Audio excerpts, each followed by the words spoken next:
Oh, qué será ver a Cristo.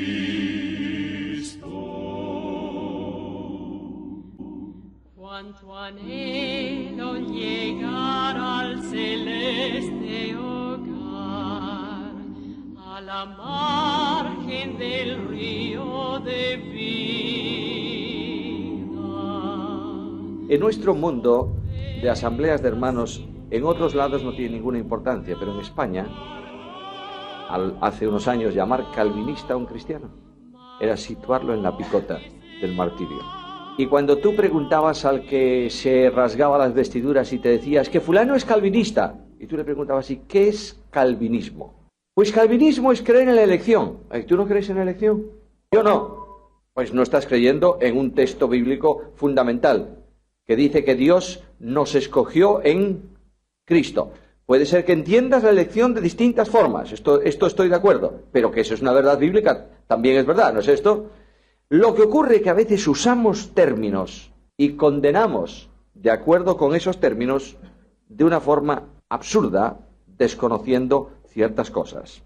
Voy a daros unas clasificaciones, para que cuando alguien por ahí te diga, mira, fulano es calvinista, tú le puedes decir inmediatamente si realmente crees en la seguridad de salvación, y yo también. Entonces ya lo has dejado medio tieso y tendrá que explicar cosas. División frente a esta pregunta. La única cuestión que define tu posición es la respuesta a esto. ¿Por quiénes murió Cristo? Si la respuesta que tú das es que Cristo solo murió por algunos, eres un hipercalvinista.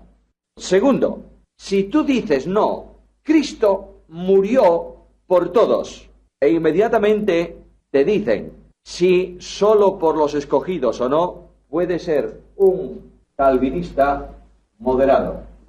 Dentro de ese calvinismo moderado, tienes que establecer si el decreto que permite la caída, hablaremos de decretos, se produce en primer término o en segundo término. Si se produce en primer término, eres un calvinista moderado de redención limitada. Si se produce en segundo término, eres un calvinista moderado de redención ilimitada. Vosotros veis el enorme abanico de posibilidades. Por tanto, lo que sí podéis entender también es que el calvinismo ultra es un calvinismo de 5 puntos. El calvinismo moderado es un calvinismo de 4 puntos. Si queréis los puntos, también os lo puedo dar. Pero no vamos a entrar en una polémica de este tipo. Y detrás de todo esto, el arminiano niega la elección y niega el conocimiento previo de Dios en cuanto a elección, simplemente como una presciencia, un preconocimiento de Dios. En razón de esto, el arminianismo hace descansar la salvación no sobre la gracia, sino sobre la fe. Luego, si pierdes la fe, ¿qué ocurre? Pierde la salvación. Pero dentro del sector arminiano, para que los identifiquemos, están normalmente los grupos de iglesias que dudan de su salvación y pueden perder su salvación. Bueno, esto a lo que llegamos aquí es un resumen muy brevísimo de un asunto que tiene una importancia histórica muy grande. Este problema, por lo menos entre dos grupos, gracia y no gracia, ya está en el siglo IV con Agustín de Hipona. En tiempos de Agustín de Hipona hay un hombre de la iglesia que se llama Pelagio. Y Pelagio es un hombre que dice que nadie se pierde en absoluto, solo que rechace voluntariamente. Es decir, hay un universalismo en Pelagio que dice que Dios condena a los hombres por rehusar, pero si un hombre no rehúsa, no se pierde. Esto no es verdad, ¿eh? Todos los hombres están condenados a muerte eterna a causa del pecado heredado. ¿Está claro? Solo el que cree tiene vida eterna. El que rehúsa creer no verá la vida. Indudablemente tendríamos que entrar ahora en el mensaje que recibe el hombre, porque hay quienes no escuchan nunca el mensaje del Evangelio nuestro, pero podrían salvarse en un sentido de la relación con Dios. Por ejemplo, Noé no predicó la cruz, ¿verdad que no? No se había producido. Ni tenía Noé probablemente conocimiento profético de eso, pero anunció en un arca de salvación que representa ¿a quién? A Cristo. Por tanto, el que se refugia en Cristo, se refugia en el arca, tiene vida. De ahí que el apóstol Pedro diga que los hombres de los tiempos de Noé son hoy espíritus que están encadenados. ¿Por qué? Porque Noé pregonó, anunció por el Espíritu a Cristo, simbólicamente, figurativamente en su tiempo. No es que Cristo bajó a los infiernos a predicar nada a los espíritus encadenados. Están encadenados porque rehusaron creer. De manera que la cuestión esencial es que a lo largo del tiempo, de la historia de la Iglesia, ya hubo sus serias divisiones en todo esto. Vamos a analizar por un momento algunos textos que hablan de la universalidad de salvación, es decir, salvación para todos. Por ejemplo, Juan 3, 16 y 17. ¿Qué dice? Muy bien, ¿ahí hay alguna limitación en ese texto? El texto es muy claro, para que todo aquel que en él crea no se pierda. El texto griego es fantástico. Voy a deciros una cosa, para los que estéis ya dispuestos a estudiar griego.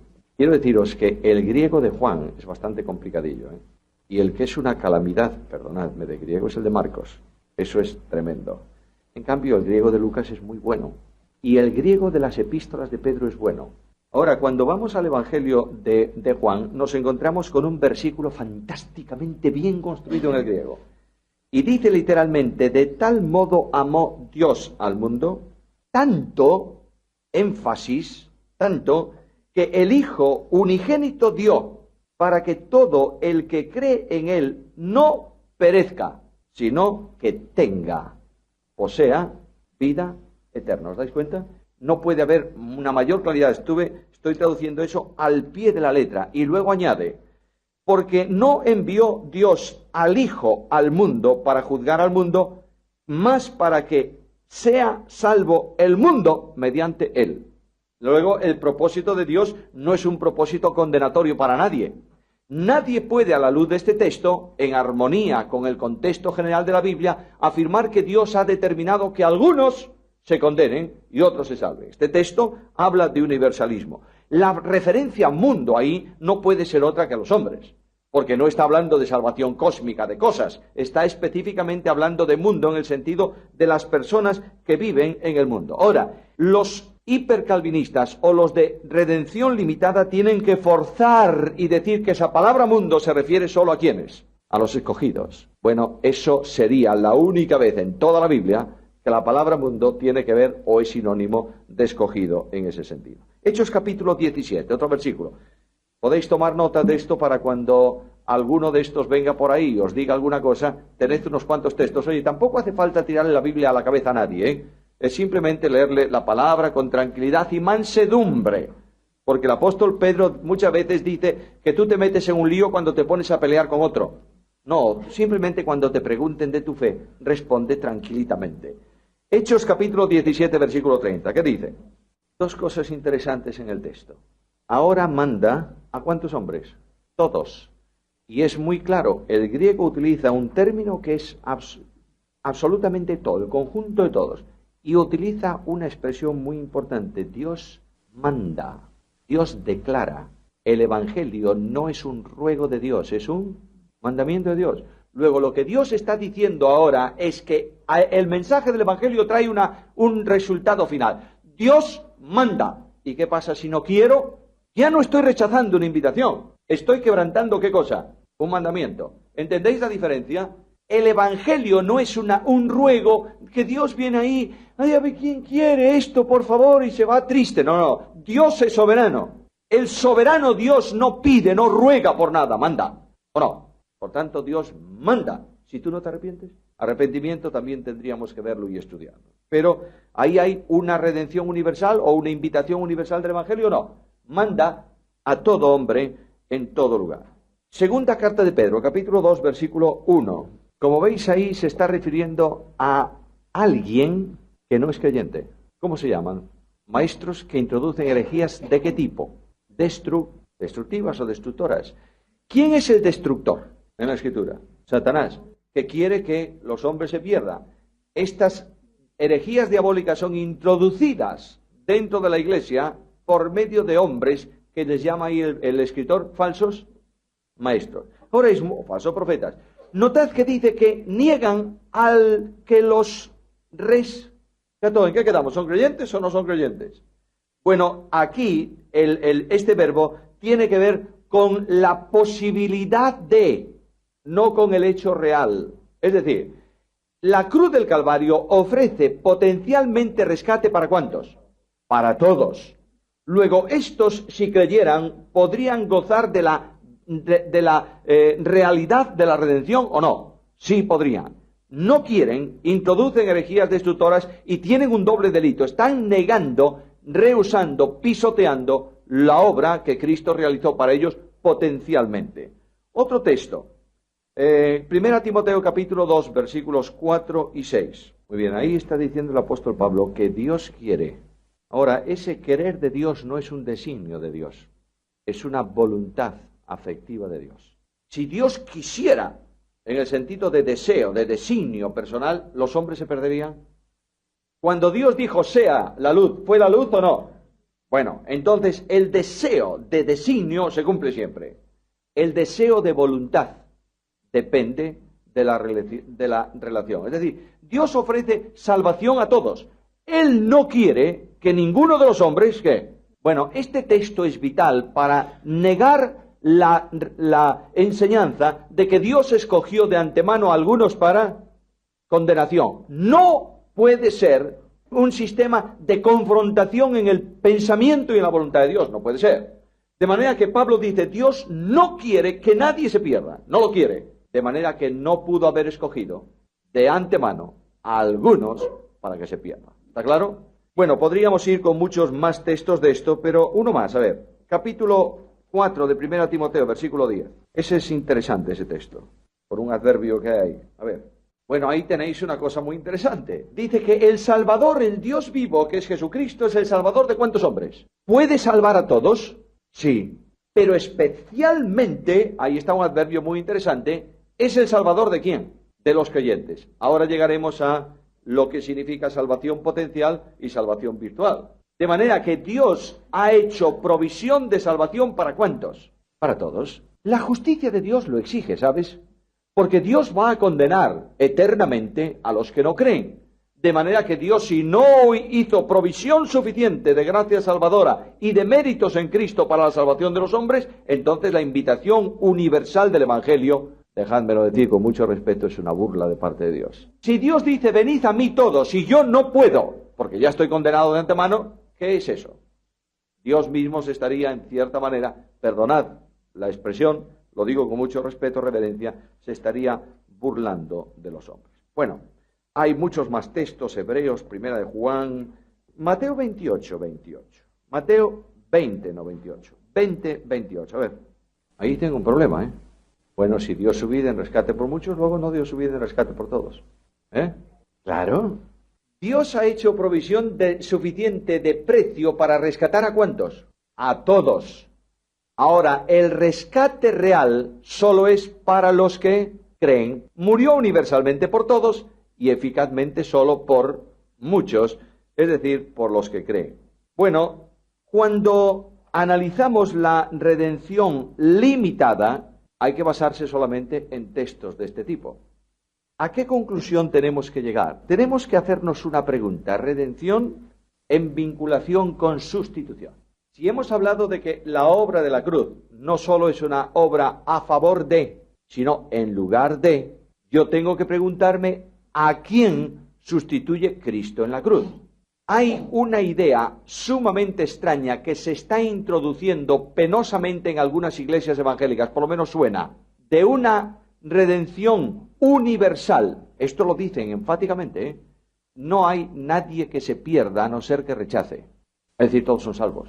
Y como todos son salvos, solamente se apartan de la salvación aquellos que dicen no quiero. Esto es una absoluta barbaridad. La salvación es potencialmente universal, pero no es para todos, porque Cristo mismo dijo algo contundente. El que cree en el Hijo tiene, pero el que rehúsa creer, ¿qué pasa? No verá la vida. Luego, si no verá la vida, ¿en qué sentido está? ¿En qué posición está ese que no verá la vida? ¿De condenación o no? Por tanto, no todos están salvos, todos estamos condenados. Y de esa condenación salimos a salvación por medio de la fe en Jesucristo. Naturaleza de la sustitución. Esto yo sé que lo tenéis muchos, por lo menos lo tienen claro, pero yo quiero enfatizar esto porque se puede entender fácilmente la obra de la cruz de esta manera. Mirad, En la cruz del Calvario hay una sustitución potencial y una sustitución virtual. Vamos a ir a Isaías capítulo 53. ¿En qué están esas expresiones en relación con los que son sustituidos por Cristo? ¿En singular o en plural? Ciertamente llevó Él nuestras, plural, enfermedades, sufrió nuestros, plural, dolores. Versículo 5, mas Él herido fue por nuestras rebeliones, molido por nuestros pecados. Ahora, el versículo 6, los o él. Luego ahí hay un singular, en el otro hay un plural. Bien. El pecado es la masa de pecado, la dimensión del pecado, la realidad del pecado. Por tanto, en ese él hay una sustitución. No hay nada que no pueda ser perdonado por la obra de Cristo. No hay pecado que no pueda ser cancelado por la obra del Calvario. Potencialmente, al cargar Dios en Cristo el pecado del mundo, automáticamente hace provisión de gracia y de justicia para alcanzar a cualquier pecador. ¿Está? Ahora viene la sustitución virtual. ¿Qué quiere decir esto? Quiere decir que cuando tú crees en Cristo, la potencialidad de la salvación se te aplica individualmente. ¿Notad lo que dice el profeta? ¿Llevó cuántos pecados? Los nuestros, plural. ¿Cuántas enfermedades? Las nuestras. En ese sentido, se hace virtual la obra del Calvario para salvación a todo aquel que cree. ¿Está claro? Ahora entendemos el texto bíblico. ¿Cristo murió por todos? Sí, potencialmente, no virtualmente. De manera que cuando alguien venga a tu entorno, en tu iglesia, y te diga, es que no puedes predicar un evangelio que asusta a las personas, porque traumatiza a las personas. La Biblia dice que Cristo murió por todos. Momento, es verdad, potencialmente. Pero si estos que están bajo la posibilidad no creen, ¿qué pasa? Se pierden. Esto me lleva a otra conclusión importante. Hay madres angustiadas en un mundo de extremistas. ¿Sabéis a dónde voy? Viene una madre con un niño recién nacido y acude a uno de estos teólogos, entre comillas, de línea herodiana, y le dice, mira, ¿y este niñito mío, si la iglesia es arrebatada, él qué? ¿Qué pasa con él? Respuesta, la Biblia dice que solo se salvan quienes, por tanto, el niño ¿a dónde va? Al infierno. ¿Y la madre cómo queda? Y esa madre va a su casa y dice, Señor, retrasa por lo menos 6 años la venida tuya. No. Y ahí tienes a una pobre madre colgada, angustiada y termina desquiciada. La Biblia dice que se pierde el que rehúsa creer. Estoy hablando de un contexto en donde el mensaje del Evangelio se proclama, Después hay otro contexto donde el mensaje del Evangelio no se proclama, pero entre nosotros. Cuando Dios cargó en Cristo el pecado, cargó en Cristo la potencialidad absoluta de todo el pecado, ¿no es esto? Bien, un niño tiene en sí, un niño sin uso de razón, ya cuando sabe lo que hace es otra cosa. Sin uso de razón, un niño tiene solamente un elemento de pecado. ¿Cuál es? El de herencia. Nosotros hemos sido formados en maldad y hemos sido concebidos en pecado. Por tanto, ¿qué pecado traemos nosotros al mundo? ¿De acción o de recepción? De recepción. Nuestros padres pecaron y nos introdujeron la genética del pecado, ¿verdad? Pero cuando Cristo murió en la cruz del Calvario, ¿murió por cuántos? ¿Por algunos o por todos? Por todos. Luego, ese castigo, ese pecado de herencia es trasladado a Cristo para que Dios pueda acercarse al pecador con un mensaje de salvación. Si no, no podría hacerlo. Cuando Adán pecó en el huerto de Edén, ¿qué hizo Dios con Adán? ¿Lo puso fuera o no? Y puso simbólicamente un impedimento para que Adán volviese al árbol de vida. Esto todo es un enorme simbolismo. De manera que lo que dice Dios es, ningún pecador puede venir a mí, ni yo puedo estar en comunión con un pecador. Luego vamos a arreglar el problema del pecado. Esta es la cuestión de la Biblia. Y Dios resuelve ese asunto. De modo que no aplica Dios los beneficios de la salvación al niño. Porque si no, cuando el niño tiene uso de razón, ¿qué perdería? ¿No me estáis siguiendo? ¿Me estáis siguiendo o no? Es decir, si Dios aplicase los beneficios al niño al principio, ese niño ya no podría perderse. no aplica los beneficios, pero potencialmente lo incluye en ellos. De modo que si ese niño muere sin haber rehusado, ¿qué pasa? El pecado heredado ha sido pagado por Cristo, ¿no es así? No olvidéis que Cristo dijo, dejad que los niños, porque de los tales es el reino.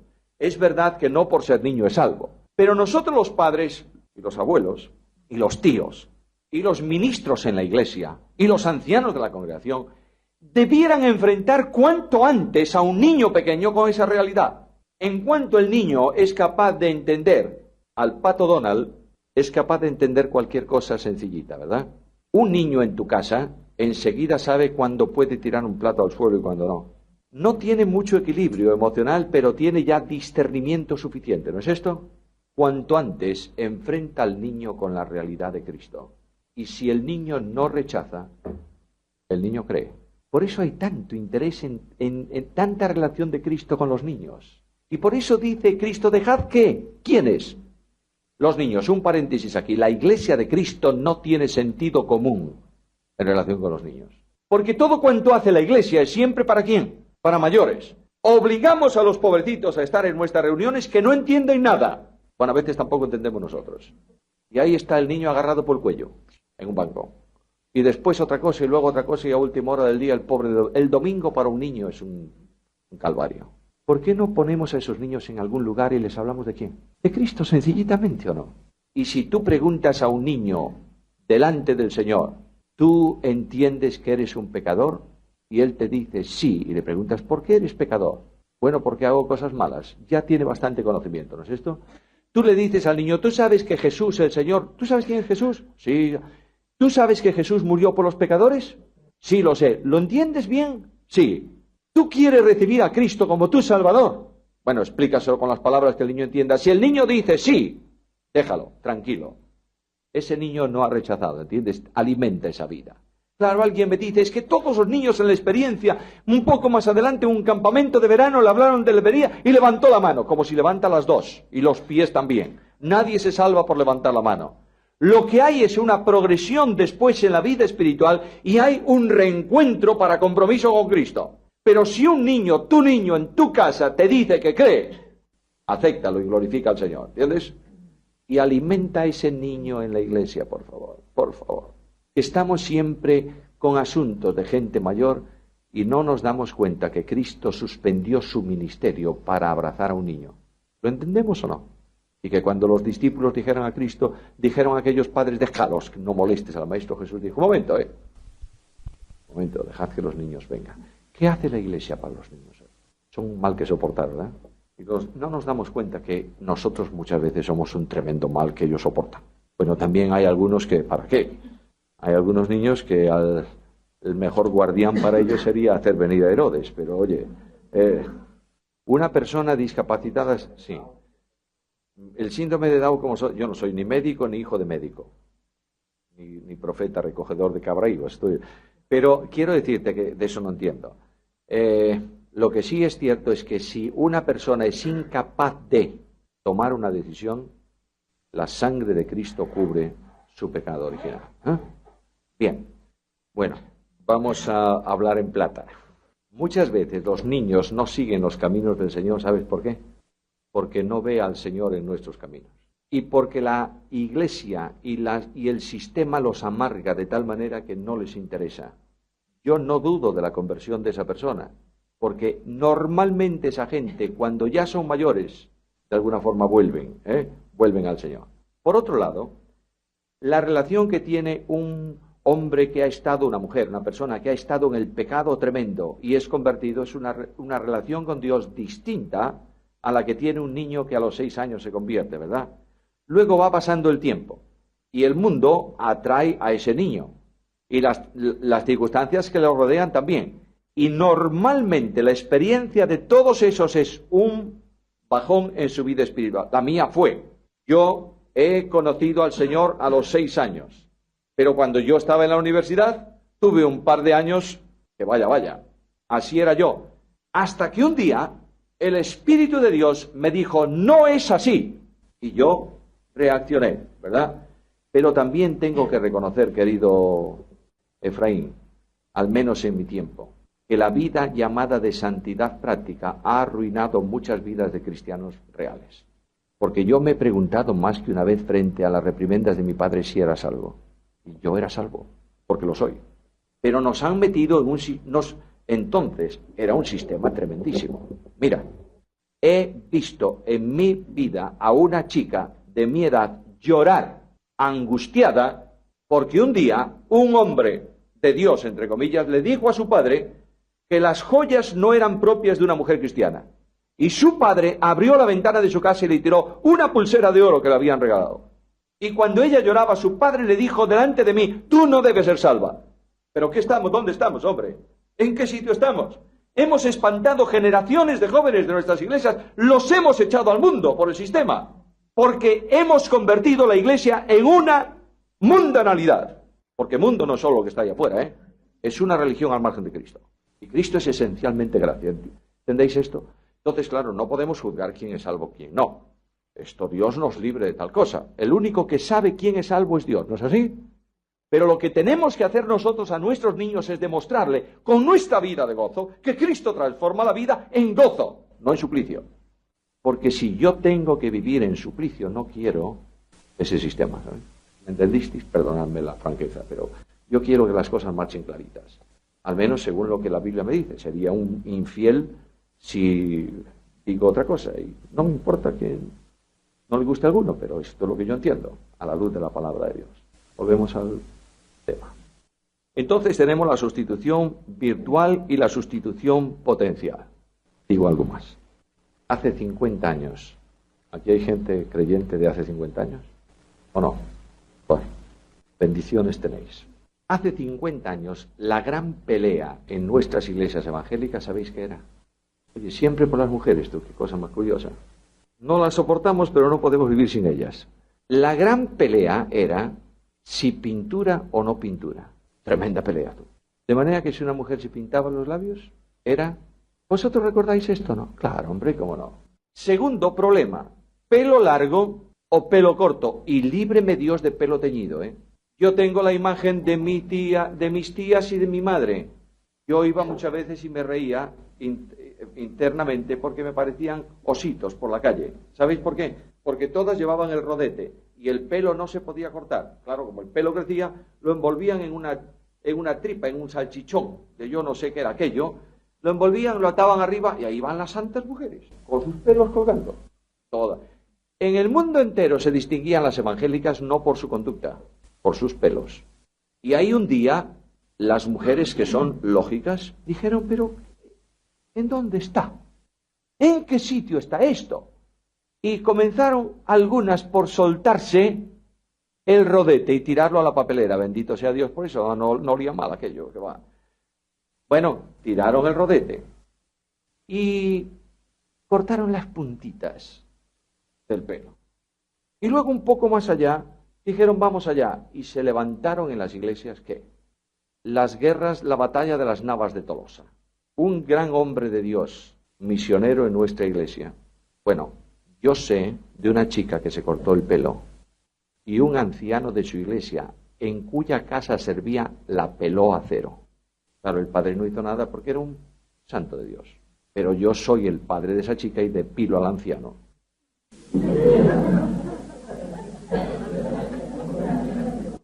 Como Nehemías. Bueno, uno de estos hombres de Dios de nuestra iglesia, misionero en nuestra iglesia, Edmundo Woodford, menciono su nombre, predicaba en una conferencia en Marín. Ayer algunos fueron a Marín, ¿no?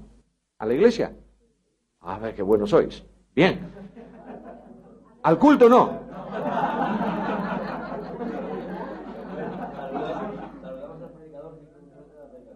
Y se puso nervioso al veros y ya no predicó bien luego. O sea, lo saludasteis y os marchasteis. Por eso llegasteis tarde ayer. Yo ya me imaginaba que el culto duró demasiado en Marín, pero va. Bien. Esa iglesia de Marín era, digamos, la catedral evangélica de Galicia. La iglesia más numerosa de Galicia, entonces, etcétera, etcétera, etcétera. Y 31 de diciembre, la fecha number one en la historia de la iglesia de Marín y de la obra, íbamos a los cultos anuales de fin de año. Todas las iglesias. En aquel local no cabía nadie. Bien, en un ministerio del culto principal, este hermano, antes del culto le calentaron los cascos. Porque él dijo en muchas ocasiones, hermanos, por favor, no peleemos por eso si no está aquí. ¿Cómo no está? Yo no lo veo. Y entonces este era el proscrito de la saga, porque naturalmente no veía. Y antes de subir al púlpito, alguno de los héroes de la fe le atornilló. Y subió al púlpito el hombre y comenzó a predicar. Y habló y comenzó a subir un poco el tono de voz y se calentó. Y dijo, prefiero una mujer con los labios bien pintados y la lengua corta y no al revés. Claro, eso fue la bomba de relojería que estalló. Ahora yo os pregunto, hermanas amadas y hermanos amados, ¿cuántas mujeres hoy no se pintan y llevan el rodete? ¿Cuántas? ¿Son más santas esas que vosotras? La santidad no está por fuera. ¿Por dónde está? Por dentro. Y la santidad no es un cerebro lleno de ojeriza al resto de las gentes y lleno de rencillas para con los demás y lleno de maledicencia para el resto. La santidad es un cerebro limpio que piensa como Cristo pensaba. ¿Es así o no es así? Esto ha traído mucha desgracia. Y yo oro a Dios por una iglesia libre en Cristo. Y yo pido al Señor cada día, Señor, por favor, no dejes que me muera sin que vea una iglesia de nuestra juventud transformada en libertad en el Espíritu. ¿Entendéis? Ojo, libertad no es libertinaje, hermanos. Libertad no es andar a saltos por encima de los bancos en un local. Libertad no es hacerse el niño, literalmente, en un culto, y dejar caer la baba y andar haciendo bobadas por el suelo, porque de los niños es el reino. Eso son locuras. Eso es una revolución, no es una renovación. Lo que yo pido es que el Espíritu de Dios llene vuestra vida de libertad en Cristo. Y no seáis escándalo ni a judíos, ni a gentiles, ni a los niños en Cristo. Bueno, volvemos a nuestro estudio. Vamos a estudiar ahora algo muy complicado. Decretos. Tiene que ver con salvación. Ahora, voy a procurar hacerlo tan sencillito como pueda, porque tenéis las notas para liaros después vosotros. Voy a hacer algo muy sencillo. ¿Qué es el decreto? Decreto es un término técnico que define la voluntad de Dios en orden a todo cuanto se produce. De manera que Dios es el soberano, ¿sí o no? ¿Creéis en la soberanía de Dios o no? Luego, el soberano no ha dejado al azar absolutamente nada. Todo cuanto pasa, todo cuanto ocurre, todo cuanto se produce, obedece a una voluntad activa o permisiva. Dios puede permitir o Dios puede actuar, pero eso todo tiene que ver con decreto. Esa palabra traduce varios términos de la Escritura. Por ejemplo, en Efesios 1:11, busquemos ahí rápidamente, vamos a mover 4 textos rápidos. Efesios 1:11, ¿qué dice? Luego, ese propósito es un decreto de Dios. Él propone, actúa porque es soberano. Otro texto es Hechos 2:23, os lo cito ya de memoria, en donde dice que el Hijo de Dios fue entregado por determinado consejo y anticipado conocimiento. Consejo, decreto. Dios permitió que su Hijo fuese entregado. Otro, Efesios 1:9. ¿Qué es beneplácito? Decreto. Lo quiere, se propone, lo hace. Porque este es el gran soberano. ¿Entendéis ahora el concepto decreto? Ahora, cuando hablamos de decreto, normalmente los hipercalvinistas suelen utilizarlo en plural. ¿Y hablan de qué? De decretos. Permitidme la licencia. Como no está en la Escritura y es teología técnica, permitidme la licencia de pensar que no hay decretos. Hay un solo decreto que tiene muchas partes. ¿Entendéis? O sea, Dios no fue decretando hoy esto, mañana lo otro. No, Dios dijo, bueno, va a ser la historia, va a comenzar la historia de la humanidad. Por tanto, esto va a ser. Y dentro de eso hay muchas manifestaciones distintas de su voluntad. Pero hay algo común al decreto, a los decretos, ya me da lo mismo. En primer lugar, el decreto es eterno. ¿Por qué? Porque surge antes del tiempo. En lo que en eternidad no es un tiempo infinito, A ver si somos capaces de desconectar ese concepto. A veces eternidad decimos, la eternidad de allá viene... No, eternidad es a tiempo, no tiempo. No existe el tiempo. Eso es eterno, porque permanece en un presente continuado, ¿entendéis? Bueno, eso es filosofía también, pero es la forma de expresar eternidad. Dios es eterno porque a Dios no le afecta el tiempo.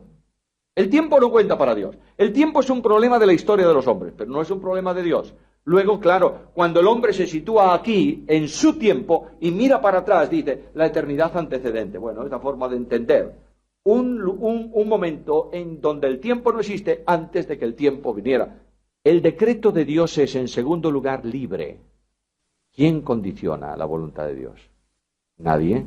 Primero, no solo no la condiciona nadie, es que nadie existía cuando Dios estableció el decreto. Vamos a ver. Algunos humanistas de nuestros días dicen que Dios salvó al hombre porque el hombre cayó en el pecado. No es cierto, no es verdad. Dios salvó al hombre porque determinó salvarlo antes de que el hombre existiera o no. Tercera condición del decreto. El decreto de Dios es sabio porque expresa ¿qué cosa? Su sabiduría infinita.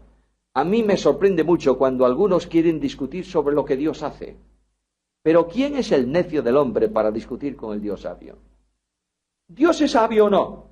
Por tanto, callemos la boca delante de las actuaciones de Dios. Él es sabio. Además, el decreto es incondicional. Es decir, no se sujeta a determinantes que lo condicionan. Es incondicional, no tiene condiciones. Dios dice, muy bien, se va a realizar. Ahora, yo quiero que distingáis, por favor, entre dos aspectos del decreto de Dios. El decreto permisivo. Decreto permisivo es cuando Dios permite. Claro, Dios podría evitarlo, pero no lo evita. Entonces, es un decreto permisivo. Dios permite al hombre pecar, pero quiere que peque. ¿Es la voluntad de Dios que peque? ¿El deseo de Dios que peque? No. Pero Dios en su decreto dice, serán pecadores y pecarán. Dejémoslo. Decreto permisivo. Ahora, hay un decreto volitivo de Dios. Ese decreto volitivo es el que expresa la voluntad de Dios determinada. Dios dice, sea la luz, ¿y qué ocurre? Nadie puede resistir su voluntad. Mirad, la acción de la soberanía de Dios se manifiesta en la vida de Jesús.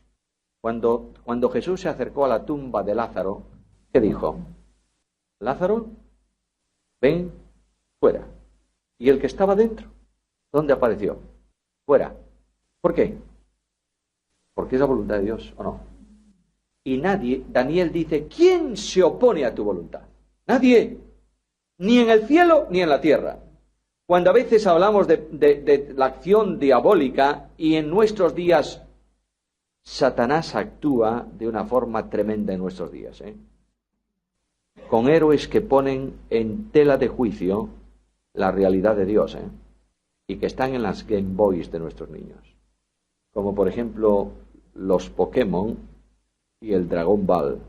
Y ya no hablemos del mago ese Harry Potter. No creo que nadie se muera por ver la película Harry Potter, pero ojo, porque estamos abriendo una puerta muy seria a ciertas cosas, ¿Entendéis lo que quiero deciros?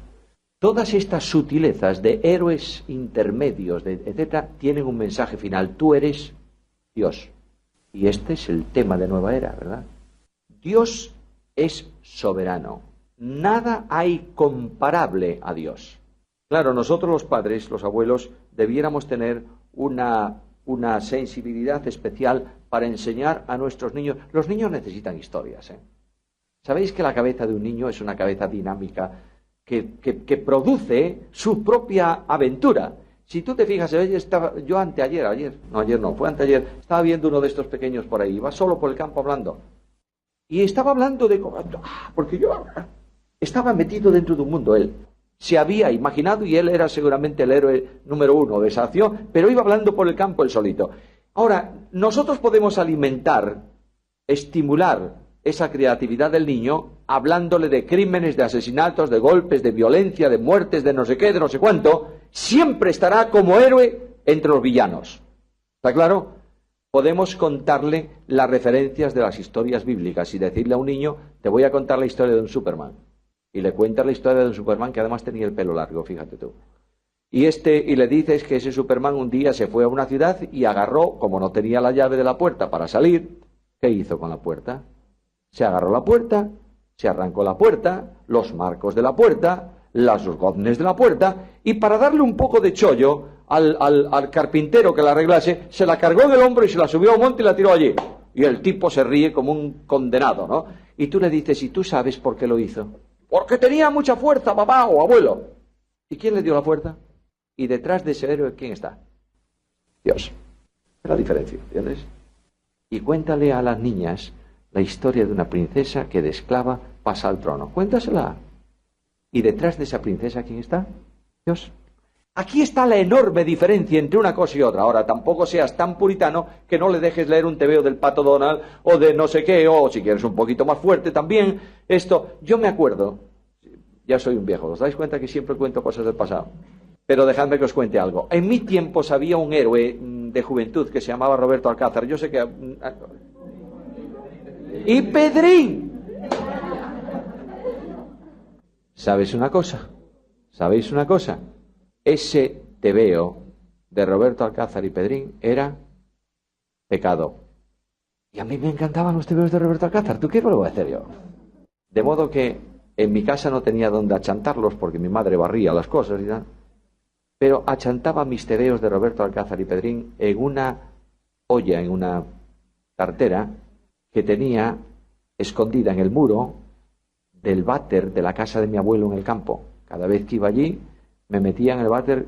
Mi abuelo siempre decía, este chaval debe estar muy estreñido. Entonces me bajaba la olla de la pared y sacaba el tebeo.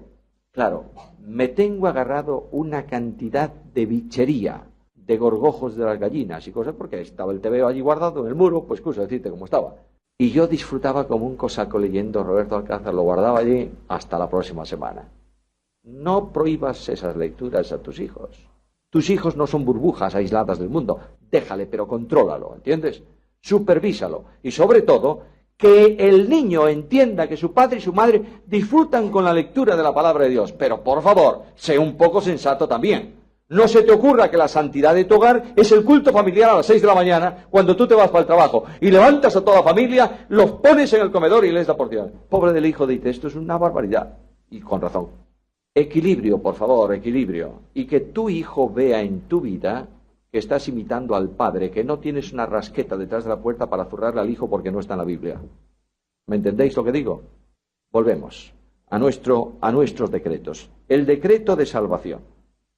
Ahora, hay una palabra que se utiliza para definir el pecado o la caída del hombre, que es un verbo que se escribe así, lapsario.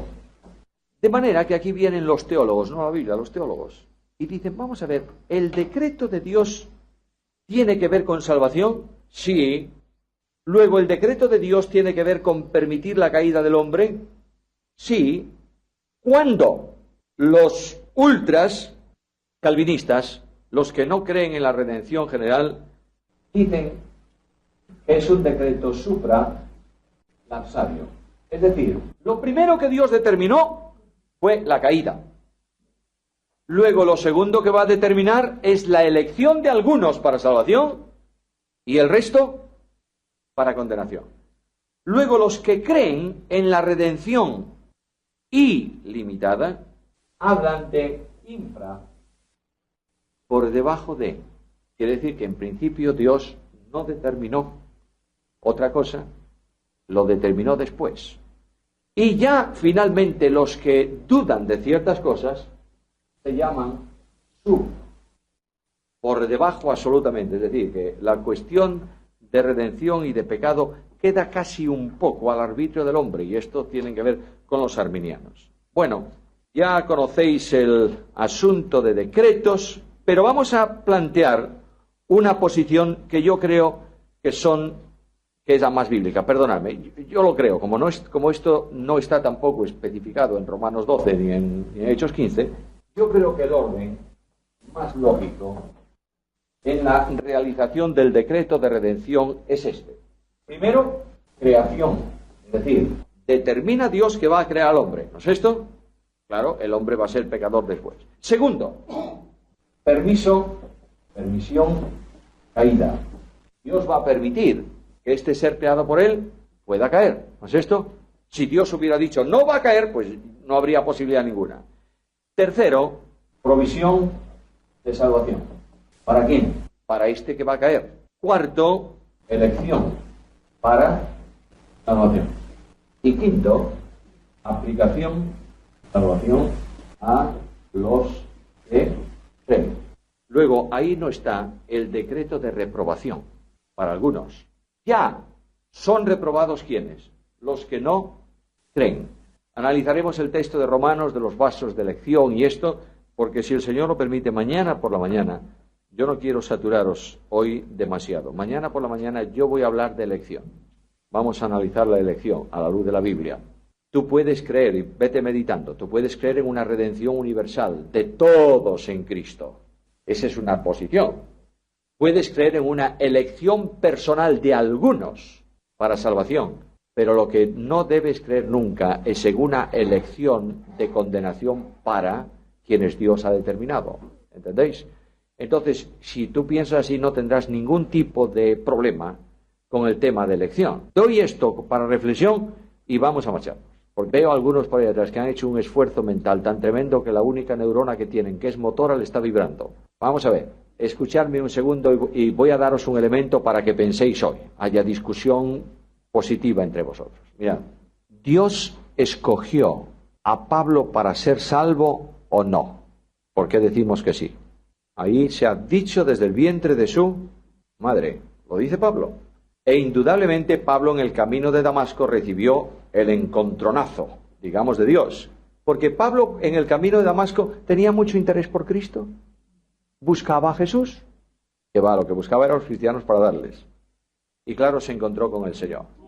Ahora, el hecho de que Dios haya escogido para salvación a Pablo y Pablo se haya salvado, ¿significa que si Gamaliel quisiera creer en Cristo sería rechazado? ¿Verdad que no? Luego no tenemos ningún problema. Dios hace, fijaros en esto, pensad hoy en esto un poco. Dios ha hecho provisión de salvación ¿para quién? ¿Para algunos o para todos? Para todos. ¿El llamamiento a salvación es para unos o para todos? Para todos. Luego, si Dios soberanamente escoge de entre todos a algunos, no significa que rechace a otros, ni que no les haga llegar a otros el mensaje de salvación. Dios es soberano, por tanto puede hacer lo que quiera, pero lo hace siempre rodeado de amor y de gracia y de justicia. ¿Está claro? Cuando venga el rostro divino, no habrá más dolor ni muerte jamás. Oh, sí que será ver a Cristo.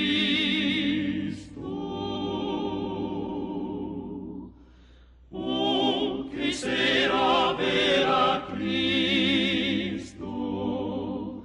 Que será ver al Señor. Prometió nos llevar al eterno